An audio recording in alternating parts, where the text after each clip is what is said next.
Hello students, online classes में आप सभी का स्वागत है। हमारा टॉपिक चल रहा है भारत का उन्नत भूगोल में भारत के भौतिक प्रदेश, और उसमें इसके चल रहा है भारत का प्रायद्वीपीय पठार, या इसको दक्कन पठार के नाम से भी जाना जाता है। देखिए, ये मैप में आपको भारत का मैप दिखाई दे रहा है। ये 22 डिग्री आपको यहाँ दिखाई दे रहा होगा, 20 डिग्री लिखा है ये। तो थोड़ा सा इसके नॉर्थ से यहाँ से ये जो इससे दक्षिण का जो भाग है भारत का, वह दक्कन का पठार कहलाता है, या प्रायद्वीपीय पठार भी कहते हैं इसको। प्रायद्वीपीय पठार क्या होता है कि भूमि का वह कोई भी भाग जो तीन ओर से, भूमि का या स्थल का कोई भी भाग जो तीन ओर से जल से घिरा हो, वह प्रायद्वीप कहलाता है। अब चूंकि ये पठार है, इसलिए प्रायद्वीपीय पठार कहलाता है। तो जो प्रायद्वीपीय पठार है, इसको पुनः कई पठारों में विभक्त किया गया है, इसलिए भारतीय पठार को प्रायद्वीपों का पठार भी कहा जाता है। थोड़ा देखते हैं यहाँ पे दक्षिण का पठार, इसको दक्षिण का पठार कहते हैं, या दक्कन का पठार, या प्रायद्वीपीय पठार। यह भारत का ही नहीं बल्कि विश्व का प्राचीनतम पठार है। ठीक है, यानी सबसे प्राचीन पठार है ये। इसका कुल क्षेत्रफल 16 लाख वर्ग किलोमीटर है। यह आर्कियन चट्टानों से निर्मित है। यह भारत के दक्षिण में लगभग त्रिभुजाकार आकृति में फैला है। देखिए, ये हो गया ना यहाँ पे, ये यहाँ पे इसकी त्रिभुजाकार आकृति बन जाती है यहाँ से। इसकी जो ऊंचाई है वह 600 से 900 मीटर के मध्य है। यह आर्कियन काल की चट्टानों से बना हुआ है जो अत्यधिक रूपांतरित हो चुकी हैं। तो यह आर्कियन क्रम की चट्टानों से बना है, लेकिन वे भी वर्तमान समय में रूपांतरित हो चुकी हैं। प्रायद्वीपीय पठार को पठारों का पठार कहा जाता है क्योंकि यह अनेक पठारों से मिलकर बना है, जैसे केंद्रीय उच्च भूमि, पूर्वी पठार, उत्तरी पूर्वी पठार, दक्कन का पठार। सबसे पहले बात करते हैं यहाँ पे केंद्रीय उच्च भूमि की। इसके अंतर्गत निम्नलिखित क्षेत्रों को शामिल किया जाता है। देखिए, जो आपका ये दक्षिण का पठार है, इसको सबसे पहले 4 भागों में बांटा गया है।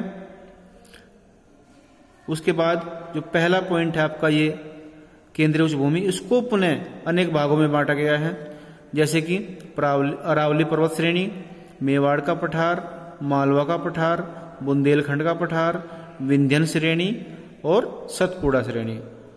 तो उसमें सबसे पहले बात करते हैं अरावली पर्वत श्रेणी की। मैप में देखते हैं, ये आपकी यहाँ पे अरावली पर्वत श्रेणी है, अरावली रेंज है।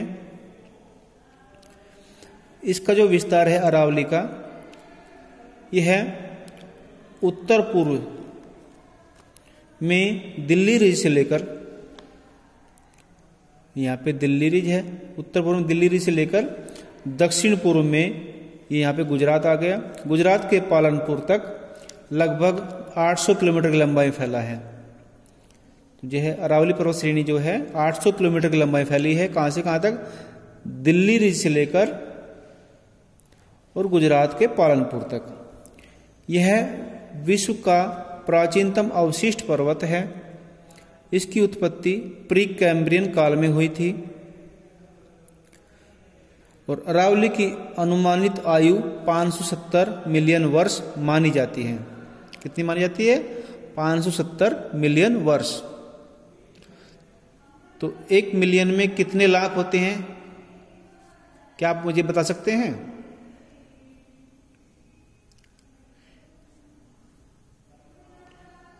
एक मिलियन में कितने लाख होते हैं? चलो मैं ही आपको बता दूं, 1 मिलियन बराबर होते हैं 10 लाख, यानी कि 10 लाख। तो 1 मिलियन में 10 लाख होते हैं। लूनी नदी इस श्रेणी से निकलने वाली प्रमुख नदी है। जो अरावली श्रेणी है, इससे एक लूनी नदी निकलती है, जो राजस्थान की सबसे प्रमुख नदी है। ठीक है। अरावली पर्वतमाला पश्चिमी भारत की एक मुख्य जल विभाजक है, यानी कि जो ये भारत का, अगर हम ये यहाँ से बीचों बीच देखें तो ये इधर से पश्चिम भाग कहलाता है और ये इधर का भारत का पूर्वी भाग कहलाता है। तो ये जो अरावली है ये पश्चिमी भारत की प्रमुख जल विभाजक पर्वत श्रेणी है। जो श्रेणी इस दिशा में है, इसका जो जल इधर का इधर चला जाता है बहकर और इधर का इधर नदियों के रूप में। ये आपको देखो छोटी छोटी लाइन दिखाई दे रही है और इधर इधर दिखाई दे रही है। ये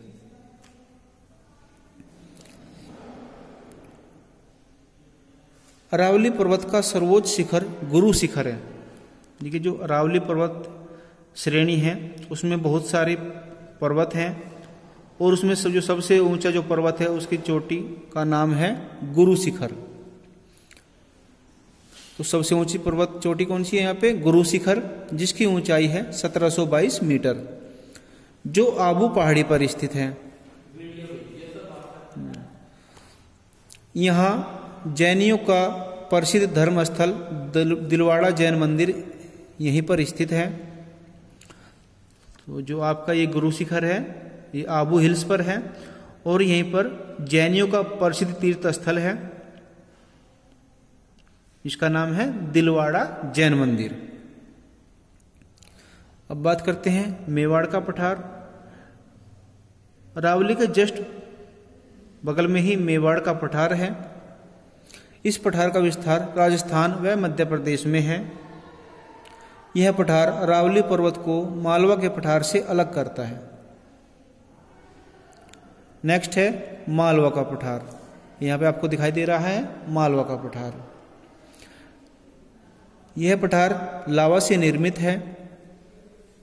अब चूंकि लावा से निर्मित है इसलिए यहाँ पे कौन सी मिट्टी पाई जाएगी? काली मिट्टी पाई जाएगी। तो ये समतल मैदान है लगभग और यहाँ बेतवा, चंबल, माही नदियाँ प्रवाहित होती हैं। इस पठार को राजस्थान में हड़ौती का पठार कहते हैं। चंबल नदी इस घाटी में अवनलिका अपर्दन से बीहड़ या उत्खात भूमि बन गई है। इंग्लिश में इसको बैडलैंड कहते हैं। ये उत्खात भूमि क्या होती है? यहाँ पे वर्षा बहुत कम होती है, सिंचाई की व्यवस्था यहाँ पे बहुत कम है, लेकिन जिन स्थानों से चंबल नदी बहती है बहुत पहले से बह रही है, तो बहुत समय से बह रही है, तो यहाँ पे जो है धीरे धीरे कटाव नालियों के रूप में कटाव कर दिया है और वह कटाव बहुत गहरा हो गया है। तो इसलिए इसको बीहड़ या उत्खात भूमि कहते हैं। यहाँ पर यह जो क्षेत्र है यह भूमि है कृषि उत्पादन के लिए सही नहीं है, क्योंकि सिंचाई की व्यवस्था नहीं है और यहाँ पे ऊंची नीची आकृतियां बन गई हैं।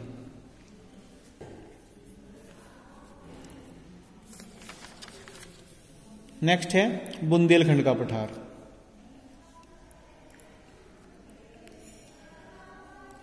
यह पठार ग्वालियर पठार और विंध्याचल श्रेणी के बीच में है।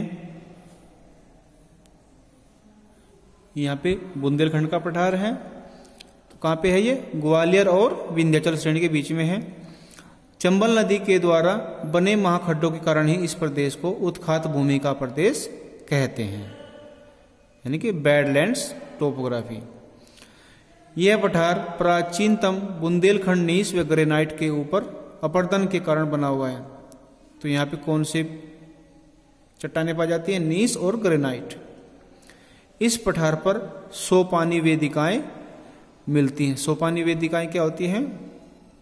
जैसे हमारे यहाँ पे पैड़ियाँ बना देते हैं ना, घर के आगे 4-5 पैड़ियाँ, तो तो इस तरह यहाँ पे भी बहुत सारी वेदिकाएं बन गई हैं, सीढ़ियां बन गई हैं, इसलिए इसको यहाँ पे सोपानी वेदिकाएं कहते हैं। नेक्स्ट है विंध्यन श्रेणी। ये यहाँ पे आपका विंध्यन श्रेणी है। यह प्राचीन युग की परतदार चट्टानों से निर्मित है, जिसमें लाल बलुआ पत्थर बहुतायत से मिलते हैं। यह श्रेणी कई पहाड़ियों की एक पर्वत श्रेणी है।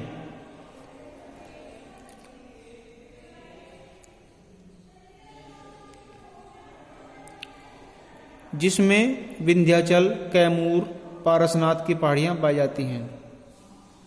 यह पर्वतमाला उत्तर भारत को दक्षिण भारत से अलग करती है। इसकी जो औसत ऊंचाई है वह 700 से 1200 मीटर है। नेक्स्ट है सतपुड़ा श्रेणी। आपको दिखाई दे रहा है यहाँ पे सतपुड़ा श्रेणी। यह श्रेणी भारत के मध्य में स्थित है। यह पश्चिम से पूर्व राजपीपला की पहाड़ी, महादेव की पहाड़ी, मैकाल की पहाड़ियों के रूप में फैली हुई है। इस पर्वत श्रेणी की सर्वोच्च चोटी धूपगढ़ है। तो जो सतपुड़ा है उसकी जो उसमें बहुत सारे पर्वत हैं, तो उसमें सबसे ऊंची चोटी कौन सी है? धूपगढ़ है। उसकी जो ऊंचाई है वह 1350 मीटर है। कितनी है? 1350 मीटर है। यह महादेव पर्वत पर स्थित है। मैकाल श्रेणी की सर्वोच्च चोटी अमरकंटक है। नेक्स्ट है पूर्वी पठार। इसके अंतर्गत क्षेत्रों, निम्नलिखित क्षेत्रों को सम्मिलित किया जाता है। तो यानी कि जो पूर्वी पठार है उसको भी पुनः उपविभागों में बांटा गया है, जैसे कि छोटा नागपुर का पठार, छत्तीसगढ़ या महानदी का पठार, दंडकारण्य का पठार। तो इसमें बात करते हैं छोटा नागपुर का पठार। देखिए यहाँ पे छोटा नागपुर का पठार है। एक नागपुर महाराष्ट्र में एक शहर भी है, इसलिए इसको यहां मत समझ लेना महाराष्ट्र में। ये छोटा नागपुर का पठार है जो बिहार छत्तीसगढ़ में फैला हुआ है। ठीक है। इसका विस्तार झारखंड, दक्षिणी बिहार, उत्तरी छत्तीसगढ़, पश्चिम बंगाल एवं उड़ीसा में फैला हुआ है। इसकी औसत ऊंचाई 700 मीटर है। दामोदर नदी छोटा नागपुर पठार की सबसे बड़ी नदी है। तो जो दामोदर नदी बहती है यहाँ पे छोटा नागपुर पठार की सबसे लंबी नदी है। और एक और बात कि यह पूर्व में बहने वाली एकमात्र ऐसी नदी है जो भ्रंश घाटी से होकर बहती है। यहाँ पश्चिम में भी कुछ नदियां हैं जो भ्रंश घाटी से होकर बहती हैं, जैसे कि नर्मदा नदी और ताप्ती नदी। इंपॉर्टेंट है भाई ये कि पश्चिम की ओर बहने वाली ऐसी नदी कौन कौन सी हैं जो भ्रंश घाटी से होकर बहती हैं। तो पश्चिम की ओर बहने वाली जो नदी है वह नर्मदा और ताप्ती है, जबकि पूर्व की ओर बहने वाली नदी एकमात्र नदी दामोदर नदी है भारत में। यह पठार ग्रेनाइट एवं नीच चट्टानों से निर्मित है और यह पठार खनिज संसाधन की दृष्टि से काफी संपन्न है। यानी कि जो यहाँ पर बहुत सारे खनिज पदार्थ पाए जाते हैं। कृषि के लिए तो यह उपयुक्त नहीं है, लेकिन खनिज क्या होते हैं? जो जमीन से खोदकर निकाले जाते हैं उनको खनिज बोलते हैं। जैसे कि लोहा, सोना, चांदी, तांबा, निकिल, अभ्रक, बहुत सारे पदार्थ हैं यहाँ पे जो पाए जाते हैं। इसलिए छोटा नागपुर पठार भारत में सबसे धनी प्रदेश है खनिज के दृष्टि से। तो नेक्स्ट है छत्तीसगढ़ या महानदी बेसिन। इसका विस्तार छत्तीसगढ़ एवं उड़ीसा राज्यों में है। यहाँ महानदी तथा उसकी सहायक नदियां कौन कौन सी सहायक नदियां? शिवनाथ, हंसदो, मांड, ईव आदि प्रवाहित होती हैं। यह क्षेत्र कोयला भंडार में धनी है। जो छत्तीसगढ़ का पठार है यह किसमें धनी है? कोयला में। नेक्स्ट है दंडकारण्य का पठार। इसका विस्तार ओडिशा, छत्तीसगढ़, महाराष्ट्र, आंध्र प्रदेश एवं तेलंगाना में है। यह भारत के मध्यवर्ती भाग में स्थित है। यह अत्यंत ही ऊबड़ खाबड़ एवं अनुपजाऊ क्षेत्र है। ऊबड़ खाबड़ यानी कि बहुत ही ऊंचा नीचा है, पथरीला है और अनुपजाऊ कैसे किसे कहते हैं? जहां पे कृषि न की जा सके, जहां कृषि करना संभव नहीं है, उसे अनुपजाऊ कहते हैं। तो यह अनुपजाऊ है और उबड़ खाबड़ है। आपको यहाँ पे दिखाई दे रहा है, देखिए, दंडकारण्य का पठार। इस वीडियो में आज के लिए इतना ही। That's all. Thank you.